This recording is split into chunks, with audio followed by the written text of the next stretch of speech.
Sebab apa JDT ni? Kepo aku. Saya dengar JDT ni susah menang ya tanpa pemain bintang diorang. Oh, betul tu coach.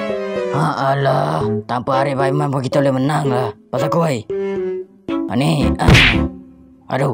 Apa lah kau ni? Sepak je tak betul. Tu tadi sebab ada defend tu. Mana Haji? Aduh, stres.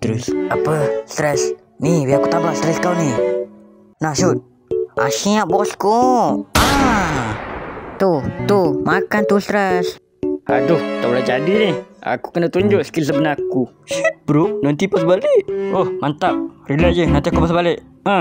Kata nak pas. Pas lah tu, kat jaring kawang tapi. Ni aku bagi ni.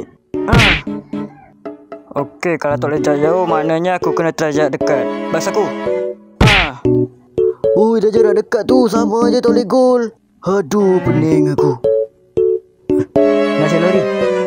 Mantap. Mantap, kita boleh comeback ni. Apa? Comeback? Mimpi apa? Tak ada Arif Aiman nak comeback.